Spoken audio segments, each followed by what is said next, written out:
UP में अब बिना अंगूठे के राशन खटाखट नए सिस्टम से मिलेगा अनाज। जानिए किन्हें मिलेगी ये सुविधा। राशन कार्ड धारकों के लिए खुशखबरी, अब मैच मोबाइल के ओटीपी के जरिए उन्हें राशन मिल सकता है। इसके लिए ना तो ई-पॉस मशीन की जरूरत पड़ेगी और ना ही लंबी लाइन में लगने की। यह व्यवस्था शुरू होने जा रही कानपुर में, आगे चलकर प्रदेश के अन्य जिलों में भी यह नया सिस्टम लागू किया जाएगा। आखिर इसका लाभ किस तरह के राशन कार्ड धारकों को मिलेगा? जिला पूर्ति अधिकारी राकेश कुमार ने बताया कि ऐसे राशन कार्ड धारक जो कि वृद्ध हैं या फिर मेहनत मजदूरी करने के कारण उनके अंगूठे का निशान चला गया है और जब वो अपना खाद्यान्न लेने के लिए कोटेदार के पास पहुंच रहे हैं तो उनका अंगूठा ई-पॉस मशीन में नहीं लग रहा है। इस वजह से उन्हें काफी दिक्कत हो रही है। सभी कार्ड धारकों के लिए सरकार की ओर से ओटीपी की व्यवस्था लागू की गई है। सरकार के एक फैसले से होगा 4.5 करोड़ लोगों को फायदा। उत्तर प्रदेश सरकार ने एक बड़ा फैसला किया। उत्तर प्रदेश सरकार के इस बड़े फैसले से प्रदेश के कम से कम 4.5 करोड़ नागरिकों को फायदा होगा। उत्तर प्रदेश के मुख्यमंत्री योगी आदित्यनाथ का मानना है कि सरकार के इस बड़े फैसले से उत्तर प्रदेश की दिशा तथा दशा दोनों ही बदल जाएगी। उत्तर प्रदेश सरकार के इस बड़े फैसले का रिजल्ट आने से उत्तर प्रदेश भारत का पहला गरीब मुक्त प्रदेश बन जाएगा। उत्तर प्रदेश सरकार का बड़ा फैसला करेगा बड़ा काम। उत्तर प्रदेश सरकार का यह बड़ा फैसला बहुत बड़ा काम करेगा। उत्तर प्रदेश का बड़ा फैसला यह है कि उत्तर प्रदेश को गरीबी मुक्त प्रदेश बनाना है, यानी कि उत्तर प्रदेश को ऐसा प्रदेश बनाया जाएगा जिस प्रदेश में एक भी नागरिक गरीबी की रेखा के नीचे न रहने पाए। बात आंकड़ों की करें तो उत्तर प्रदेश की कुल आबादी 25 करोड़ है। वर्ष 2013-14 में उत्तर प्रदेश की कुल आबादी के 43% नागरिक गरीबी रेखा के नीचे रहते थे। इसका अर्थ यह हुआ कि साल 2013-14 तक उत्तर प्रदेश के 10 करोड़ 75 लाख नागरिक गरीब थे। वर्ष 2023-24 की रिपोर्ट में बताया गया कि उत्तर प्रदेश में कुल 18% नागरिक गरीबी रेखा के नीचे रह गए। इसका अर्थ यह हुआ कि उत्तर प्रदेश में 4 करोड़ 50 लाख यानी 4.5 करोड़ नागरिक गरीबी रेखा के नीचे। इन 4.5 करोड़ नागरिकों को गरीबी की रेखा से बाहर निकालने का बड़ा फैसला उत्तर प्रदेश की सरकार ने किया है। 70 साल से अधिक वरिष्ठ नागरिकों के लिए बड़ा तोहफा, कैबिनेट का ऐलान। 70 साल से अधिक उम्र के वरिष्ठ नागरिकों के लिए आयुष्मान योजना। वरिष्ठ नागरिकों को मिलेगा आयुष्मान भारत योजना का लाभ। बुधवार को हुई कैबिनेट की बैठक में वरिष्ठ नागरिकों के लिए एक महत्वपूर्ण फैसला लिया गया है। 70 साल या उससे अधिक उम्र के सभी वरिष्ठ नागरिकों को आयुष्मान भारत प्रधानमंत्री जन आरोग्य योजना के तहत हेल्थ कवरेज प्रदान किया जाएगा। इस योजना में सभी आय वर्ग के वरिष्ठ नागरिकों को शामिल किया जाएगा, जिससे करीब 4.5 करोड़ परिवारों के 6 करोड़ से अधिक बुजुर्गों को लाभ मिलेगा। योजना के तहत हर परिवार को 5 लाख रुपए तक का मुफ्त इलाज का लाभ मिलेगा। इसका उद्देश्य देश भर के वरिष्ठ नागरिकों को सुलभ और मुफ्त स्वास्थ्य सेवाएं उपलब्ध कराना है। इससे उन्हें बढ़ती उम्र में स्वास्थ्य से जुड़ी चिंताओं से मुक्ति मिले। इस बैंक का लाइसेंस हुआ रद्द, ग्राहकों के बीच मचा हाहाकार। भारतीय रिजर्व बैंक हमारे देश की सबसे महत्वपूर्ण वित्तीय संस्था है। यहाँ न केवल बैंकों और वित्तीय संस्थानों पर नजर रखी जाती है, बल्कि हमारे देश की अर्थव्यवस्था को सुदृढ़ बनाने के लिए भी काम करती है। आरबीआई का मुख्य कार्य यह सुनिश्चित करना है कि बैंकिंग व्यवस्था सुचारू रूप से चले और आम लोगों के हित सुरक्षित रहे। समय समय पर बैंकों की जाँच करती ताकि यह सुनिश्चित किया जा सके सभी नियमों का पालन कर रहे हैं या नहीं। अगर कोई बैंक नियमों का उल्लंघन करता है तो आरबीआई कड़ी कार्रवाई करती है, जिससे आपकी जमा पूंजी और वित्तीय सुरक्षा बनी रहे। ग्रेटर नोएडा की 130 मीटर चौड़ी सड़क यमुना सिटी से जुड़ेगी। क्या है रूट, किन्हें मिलेगा फायदा? ग्रेटर नोएडा और ग्रेटर नोएडा वेस्ट को जोड़ने वाली 130 मीटर चौड़ी सड़क का शीर्षक गोल चक्कर से आगे यमुना प्राधिकरण क्षेत्र की सीमा तक विस्तार करने की तैयारी शुरू कर दी गई है। ग्रेटर नोएडा प्राधिकरण ने इसकी विस्तृत कार्य योजना बनाकर केंद्रीय सड़क अनुसंधान संस्थान CRRI को रिपोर्ट भेज दी है। उम्मीद है कि अगले 2 महीने में काम शुरू हो जाएगा। पैन कार्ड धारकों की आफत ही आफत, सरकार ने जोड़ दिया एक और नियम। ऐसे लोग जिनके पास पैन कार्ड बना हुआ है और पैन कार्ड का आधार कार्ड से लिंक नहीं कराएं, उनके लिए समस्या हो सकती है। इसलिए समस्या से बचने के लिए आप सभी को क्या सरकार के द्वारा जारी की गई नई गाइडलाइन को पालन करते हुए कुछ नए काम को करना जरूरी हो गया है। इससे आप सभी को कोई भी समस्या नहीं होगी। पैन कार्ड एक ऐसा चीज है जिससे लोगों की पहचान होती है कि आप भारत के रहने वाले नागरिक हैं और इसके लिए 18 वर्ष से अधिक आयु वाले का पैन कार्ड बना हुआ रहता है। और सभी लोग पैन कार्ड बनवाने के बाद एक गलतियां करते हैं, जो कि अपने पैन कार्ड से आधार कार्ड को लिंक नहीं करवाते हैं। इस समय उन्हें पता न होने के कारण फिर से दोबारा पैन कार्ड से आधार कार्ड को लिंक कराने के लिए परेशान होना पड़ता है। प्रधानमंत्री मोदी 10 लाख लाभार्थियों को देंगे पहली किस्त, 100 दिनों में बनेगा सपनों का घर। प्रधानमंत्री नरेंद्र मोदी मंगलवार को एक क्लिक से 10 लाख लाभार्थियों को प्रधानमंत्री ग्रामीण आवास योजना के तहत पहली किस्त जारी कर दी। इस दौरान आवास प्लस ऐप भी लॉन्च किया गया। इस योजना का क्रियान्वयन मिशन 100 दिन के तहत किया जा रहा है, यानी 100 दिन के अंदर लाभुकों को तीनों किस्त की राशि का भुगतान करते हुए आवास निर्माण पूरा करवाना है। प्रधानमंत्री ग्रामीण आवास योजना के तहत वित्तीय वर्ष 2024-25 के तहत निर्धारित लक्ष्य के अनुसार पीएम नरेंद्र मोदी एक क्लिक में 10 लाख लाभुकों लाभुकों को मंगलवार को प्रथम किस्त की राशि का भुगतान कर दिया। इस दौरान प्रतीक्षा सूची में छूटे हुए परिवारों के सर्वेक्षण के लिए आवास प्लस ऐप को भी लॉन्च किया गया। क्या राम मंदिर पर चलेगा बुलडोजर? कांग्रेस नेता के बयान पर मचा बवाल। यूपी पुलिस ने क्या कहा? कांग्रेस के कई नेता अपनी बयानबाजी से पार्टी को बार बार कटघरे में फंसाते रहते हैं। इसी बीच अब दिल्ली के पूर्व सांसद और कांग्रेस के दलित नेता उदित राज के एक बयान पर बवाल मच गया है। दरअसल उदित राज ने एक पोस्ट कर राम मंदिर पर बुलडोजर चलाने को पूछा, जिस पर लोगों ने भी नाराजगी जताई। घर की छत पर लगाया पाकिस्तान का झंडा, वीडियो वायरल होते ही हटाया, आरोपी को ढूंढ रही पुलिस। सदर क्षेत्र के राजपुर चुंगी में ईद मिलाद नबी से पहले एक घर की छत पर पाकिस्तान का झंडा लगाकर माहौल बिगाड़ने की कोशिश की गई। वीडियो इंटरनेट मीडिया पर प्रसारित होने के बाद कार्रवाई के डर से आरोपितों ने झंडा उतार दिया। पुलिस पहुंची तब तक वहां झंडा नहीं मिला। वीडियो के आधार पर बजरंग दल कार्यकर्ता की तहरीर पर सदर थाने में मुकदमा दर्ज कर लिया गया। राजपुर चुंगी में एक 2 मंजिला घर की छत पर रविवार को पाकिस्तान का झंडा लगा दिया गया। आसपास के लोगों ने इसका वीडियो बनाकर इंटरनेट मीडिया पर प्रसारित कर दिया। वीडियो प्रसारित होने पर पुलिस घर तक पहुंची, लेकिन वहां कोई झंडा नहीं मिला। स्कूल कैंपस में तेंदुआ देख मचा हड़कंप, शिक्षक और कर्मचारियों ने क्लास में छुपकर बचाई जान। जिले में तेंदुए का आतंक कम होने का नाम नहीं ले रहा। पिछले 19 माह में तेंदुए 25 लोगों को मौत के घाट उतार चुके हैं। आए दिन लोगों को घायल भी कर रहे हैं। शुक्रवार को तो एक तेंदुआ स्कूल में घुस गया। गलीमत ये रही कि बच्चों की छुट्टी थी। स्टाफ ने जैसे ही उसे देखा तो होश उड़ गए। स्टाफ ने आनंद फानन में एक क्लासरूम में घुसकर जान बचाई। शिक्षकों की सूचना पर गाँव वालों ने शोर मचाया तो तेंदुआ स्कूल से निकलकर खेती की ओर भाग गया। स्कूल स्टाफ ने वन विभाग के अधिकारियों को सूचित कर दिया। गोरखपुर सैनिक स्कूल में एडमिशन के लिए आवेदन शुरू, जानिए लास्ट डेट व योग्यता समेत अन्य जानकारी। 2025-26 सैनिक स्कूल गोरखपुर में शैक्षिक सत्र 2025-26 के लिए कक्षा 6 और 9 में प्रवेश के लिए आवेदन प्रक्रिया शुरू हो गई है। सामान्य शुल्क के साथ 25 अक्टूबर तक और विलंब शुल्क के साथ 26 अक्टूबर से 5 नवंबर तक आवेदन किए जा सकते हैं। इस परीक्षा की तिथि 29 दिसंबर है और परिणाम 15 से 20 मार्च के बीच घोषित किए जाएंगे।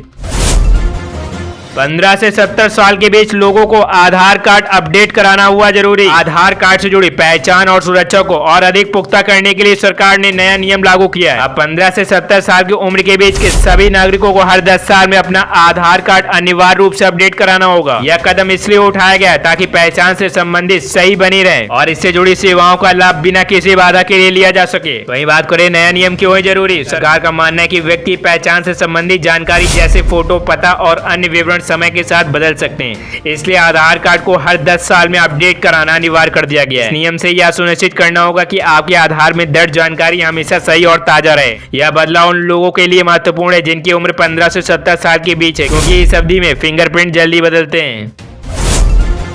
आजम खान के परिवार को पड़ गए 10,000 रुपए के लाले, हर्जाना जमा करने के लिए अदालत से मांगना पड़ा समय। समाजवादी के वरिष्ठ नेता आजम खान के बेटे अब्दुल्ला आजम ने हर्जाने के 10,000 रुपए की व्यवस्था करने के लिए कोर्ट से समय देने की गुहार लगाई है। बता दें कि दरअसल अब्दुल्ला आजम खान का डबल पैन कार्ड से संबंधित मामला रामपुर के एमपी एमएलए कोर्ट में विचाराधीन है। रामपुर के एमपी एमएलए कोर्ट में इस मामले पर विचार चल रहा है। अदालत ने इस मामले में आजम खान के ऊपर 10,000 रुपए का जुर्माना लगाया। अब हर्जाने की रकम जमा करने के लिए आजम खान पक्ष ने समय की मांग की है।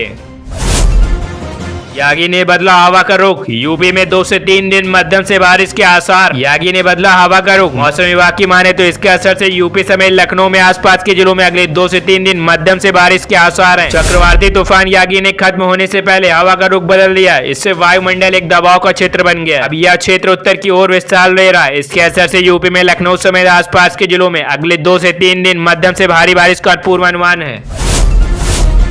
सहारनपुर वालों को तोहफा, जम्मू चंडीगढ़ फिरोजपुर गोरखपुर वाराणसी के बीच चलेंगी नई ट्रेनें। आगामी त्योहारों को लेकर 19 सितंबर से विशेष ट्रेनों का संचालन शुरू हो जाएगा, जो 30 नवंबर तक चलेंगी। ट्रेनें जम्मू चंडीगढ़ बठिंडा फिरोजपुर गोरखपुर वाराणसी के बीच संचालित होंगी। 4 प्लेटफॉर्म पर विशेष ट्रेनें रुकेंगी। दरअसल अगले महीने से शारदीय नवरात्र शुरू हो जाएंगे। दशहरा, धनतेरस, दीपावली और छठ महापर्व पर ट्रेनों में यात्रियों की भीड़ रहती है। आलम यह रहता है कि ट्रेनों में यात्रियों को सीट नहीं मिल पाती और उन्हें खड़ा होकर सफर करना पड़ता है। कई बार भीड़ अधिक होने के चलते यात्री ट्रेन में ही नहीं चढ़ पाते हैं। इसी के चलते रेलवे त्योहार विशेष ट्रेनों की घोषणा पूर्व में ही कर चुका है। स्मार्ट मीटर से बिल में छूट की मिलेगी सौगात। शहर के आवास विकास कॉलोनी में घरेलू उपभोक्ताओं का सामान्य मीटर बदलकर स्मार्ट मीटर किया जा रहा है। माना जा रहा है कि 2 महीने के भीतर देवी पाटन मंडल मुख्यालय के सभी उपभोक्ताओं के घर में स्मार्ट मीटर लगा दिया जाएगा। इसके बाद 2% की छूट मिलेगी और मोबाइल ऐप के माध्यम से उपभोक्ताओं की समस्या समाधान किया जाएगा। शनिवार तक आवास विकास में 250 घरेलू कनेक्शन धारकों का मीटर स्मार्ट किया गया। अधिकारियों का कहना है कि विशेष उपभोक्ताओं में स्मार्ट मीटर को लेकर सहयोग मिल रहा है। सोमवार से स्मार्ट मीटर लगाने का काम तेजी से होगा। 2 महीने में आवास विकास, रानी बाजार और जेल रोड समेत कई इलाके में स्मार्ट मीटर लगाए जाएंगे। कार्यदायी संस्था की ओर से 15 टीमें लगाई गई हैं। कर्मचारियों का दावा है कि आम उपभोक्ताओं को स्मार्ट मीटर की जानकारी दी जा रही है। स्मार्ट मीटर से बिजली उपभोग करने वाले उपभोक्ताओं को बिल में 2% तक छूट दी जाएगी। मोबाइल ऐप के माध्यम से घर बैठे रिचार्ज करने और समस्याओं के समाधान की सुविधा मिलेगी। ऐसे में कभी रीडिंग न मिलने तो कभी बिजली बिल में खामियों के चलते उपभोक्ताओं पर बढ़ने वाले लेट फीस का भार नहीं पड़ेगा। किसी भी तरह से दौड़ भाग करने की भी SBI बैंक में नौकरी की भरमार, बस चाहिए ये योग्यता। 93,960 मिलेगी salary. State bank of India यानी SBI की नौकरी पाने की ख्वाहिश हर किसी की होती है। अगर आप भी SBI में काम करने के इच्छुक हैं तो आपके लिए शानदार अवसर है। SBI ने स्पेशलिस्ट कैडर ऑफिसर के तहत विभिन्न ग्रेड में डिप्टी मैनेजर सिस्टम और असिस्टेंट मैनेजर सिस्टम के पदों के लिए वैकेंसी निकाली है। उम्मीदवार जो भी इन पदों के लिए अप्लाई करना चाहते हैं वो SBI की आधिकारिक वेबसाइट यानी sbi.com.in पर जाकर आवेदन कर सकते हैं। इन पदों के लिए आवेदन प्रक्रिया शुरू हो गई है। यूपी मेरठ लखनऊ वंदे भारत को नहीं मिल रहे यात्री। पैसेंजर की संख्या बढ़ने के लिए वाराणसी तक होगा विस्तार। मेरठ से लखनऊ के बीच चल रही वंदे भारत एक्सप्रेस को यात्री नहीं मिल रहे हैं। ऐसे में ट्रेन का विस्तार वाराणसी स्टेशन तक करने की तैयारी की जा रही है। इससे लखनऊ से वाराणसी जाने वाले यात्रियों को राहत हो जाएगी, साथ ही रेलवे की आमदनी भी बढ़ेगी। दिनों पहले ही मेरठ से लखनऊ के बीच वंदे भारत एक्सप्रेस ट्रेन का संचालन शुरू किया गया। लखनऊ वंदे भारत एक्सप्रेस ट्रेन मेरठ से सुबह 6:35 पर चलकर दोपहर 1:45 चारबाग स्टेशन पहुंचती है। वापसी में चारबाग स्टेशन से दोपहर 2:45 पर रात 10 बजे मेरठ पहुंचती है। ट्रेन में औसतन 60 से 65% तक सीटें खाली रह जाती हैं। टिकट महंगा होने के कारण यात्री रूट पर चलने वाली राज्य रानी एक्सप्रेस व नौचंदी को तरजीह दे रहे हैं।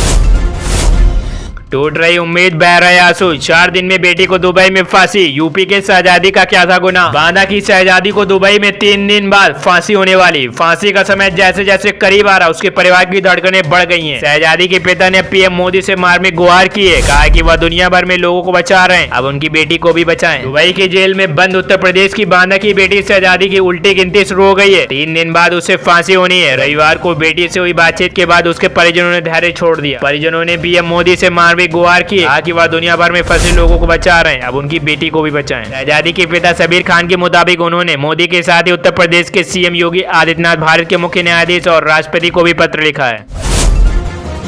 कानपुर के बाद अब गाजीपुर में ट्रेन पलटाने की कोशिश। ट्रैक पर मिला लकड़ी का टुकड़ा। उत्तर प्रदेश के गाजीपुर में बिहार के जयनगर से चलकर नई दिल्ली को जाने वाली स्वतंत्रता सेनानी एक्सप्रेस जो रात करीब 3 बजे गाजीपुर घाट स्टेशन से गाजीपुर सिटी स्टेशन के बीच आलमपट्टी इलाके के पास पहुंची थी, तभी ड्राइवर को रेल पटरी के बीच लकड़ी का एक बड़ा टुकड़ा दिखा, जिसके बाद ड्राइवर ने इमरजेंसी ब्रेक लगाई, जिससे बड़ा हादसा टल गया।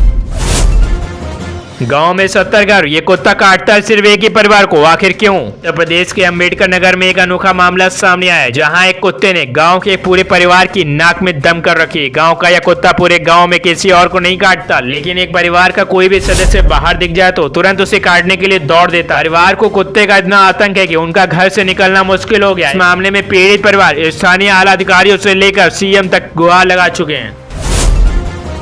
राहुल नंबर 1, केजरीवाल नंबर 2 आतंकी। बिट्टू के बाद अब यूपी के मंत्री रघुराज सिंह के बिगड़े बोल। उत्तर प्रदेश की योगी सरकार में मंत्री रघुराज सिंह का विवादित बयान सामने आया है। उन्होंने नेता प्रतिपक्ष राहुल गांधी को नंबर 1 और दिल्ली के मुख्यमंत्री अरविंद केजरीवाल को दूसरे नंबर का आतंकी बताया। इसके साथ साथ कांग्रेस पर भी मंत्री ने गंभीर आरोप लगाए। केंद्रीय मंत्री रवनीत सिंह बिट्टू के बयान पर घमासान खत्म भी नहीं हुआ था कि अब यूपी के मंत्री रघुराज सिंह ने विवादित बयान दे दिया। सोमवार को मध्य प्रदेश के इंदौर दौरे पर पहुंचे रघुराज सिंह ने भी राहुल गांधी को देश का नंबर 1 आतंकी बताया। इसके साथ साथ दिल्ली के मुख्यमंत्री अरविंद केजरीवाल को दूसरे नंबर का आतंकी बताकर सियासी पारा हाई कर दिया।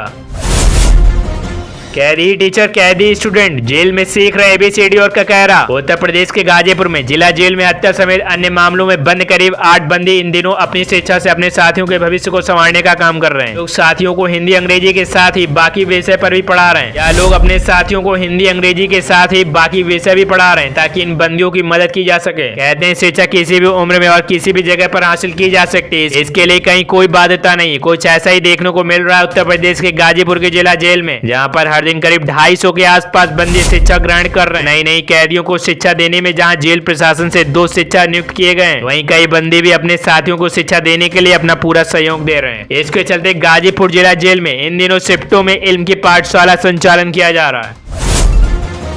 वंदे भारत को हरी झंडी दिखाने की मची थी और धक्का मुक्की में ट्रेन के आगे गिरी बीजेपी विधायक। इटावा सदर विधायक सरिता भदौरिया के प्लेटफॉर्म से रेलवे ट्रैक पर गिरते ही बीजेपी कार्यकर्ता उन्हें उठाने के लिए कूद पड़े। उन्हें आनन फानन में ट्रैक से उठाकर प्लेटफॉर्म पर पहुंचाया गया। गली मत रही कि विधायक को चोट नहीं आई और वह बड़े हादसे का शिकार होने से बच गई। प्रधानमंत्री नरेंद्र मोदी ने मंगलवार को अहमदाबाद से वीडियो कॉन्फ्रेंसिंग के जरिए आगरा और वाराणसी के बीच वंदे भारत एक्सप्रेस ट्रेन को हरी झंडी दिखाई। ट्रेन के रूट में पड़ने वाले इटावा स्टेशन पर भी लोगों ने वंदे भारत का स्वागत किया। इटावा सदर विधायक सरिता भदौरिया भी वंदे भारत ट्रेन का स्वागत करने के लिए स्टेशन पर पहुंची थी। इस दौरान वह घायल होने से बाल योगी आदित्यनाथ ने क्यों छेड़ा राग ज्ञान माफी, समझिए यूपी उपचुनाव के नजरिए से। अयोध्या के बाद काशी हिंदुत्व की राजनीति में शुरू से ही बड़ा मुद्दा रहा है, लेकिन यूपी के मुख्यमंत्री योगी आदित्यनाथ के ज्ञान वापी बयान से बीजेपी ने खुद को अलग कर लिया, लेकिन विश्व हिंदू परिषद ने पूरा समर्थन दिया है। ज्ञान वापी पर योगी आदित्यनाथ का बयान राजनीतिक तौर पर काफी महत्वपूर्ण है। योगी आदित्यनाथ की पॉलिटिकल लाइन कट्टर हिंदुत्व पर आधारित है। ऐसे में ज्ञान वापी पर उनका कुछ भी बोलना अयोध्या आंदोलन से अपने आप जुड़ जाता है। सवाल है कि क्या योगी आदित्यनाथ ने गोरखपुर की धरती से ज्ञान वापी का जिक्र करा अयोध्या की तरह संघ बीजेपी और विश्व हिंदू परिषद की किसी नई मुहिम का संकेत दिया है? लव जिहाद और घर वापसी जैसे कि उनकी कोई नई स्कीम की तारीफ इशारा है, या फिर ये महज चुनावी जुमलेबाजी है?